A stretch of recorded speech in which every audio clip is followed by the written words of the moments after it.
Welcome back. The CDC's eviction moratorium expires in 3 days, potentially putting hundreds, if not thousands, of Nevadans at risk of losing their homes. Evictions are never easy, neither for landlords or tenants. So where and when can police step in? Today we are joined by Metro Sergeant Miguel Garcia and Captain Nita Schmidt to help explain Metro's role. Good morning to the both of you. Well, good morning, Alyssa, and thank you for having us. And yes, like you said, the eviction moratorium is ending, and there's a lot of questions out there, and there's people that are concerned about it, rightfully so.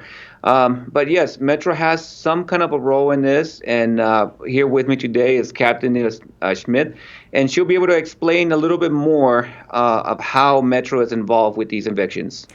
And Captain, you oversee all the constables, and we'll get to that if we have time, but basically these constables go out during tenant-landlord disputes, or when do they go out? And can there be an arrest in an eviction case?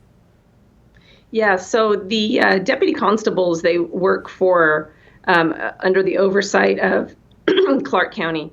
And deputy constables go out and execute a number of different orders from the court. One of the orders from the court that we're seeing and we're discussing today is an eviction order. We're neutral in that process. In any order that we are executing is coming directly from the court.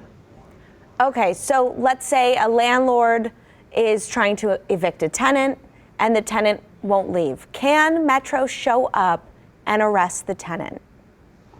So before that even happens, there's a series of notices and opportunities for the tenant to provide an answer to the court to request some type of judicial relief.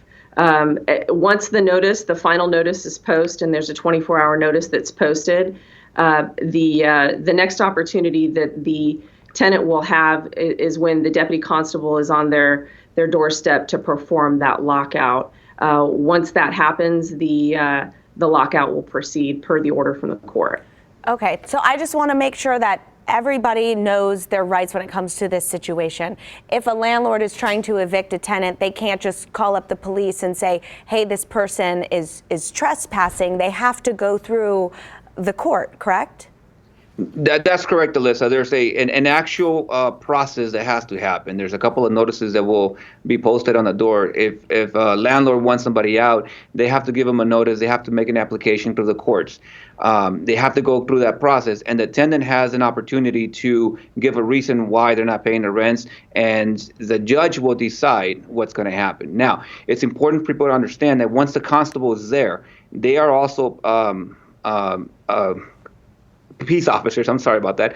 They're peace officers, and they can make an arrest if someone refuses to leave, because the eviction order is a court order signed by a judge saying that you must vacate the premises. By the time that happens, it's too late. There ain't nothing more that anyone can do but to obey what the judge is asking them to do. Okay. If you find yourself in that situation, know that there are just a few days left to apply for CHAP, that is the Housing Assistance Program, and that will give you more time to get everything figured out if you are a tenant facing eviction. Thank you guys both so much for joining us this morning and explaining Metro's role in all this. It can be quite confusing.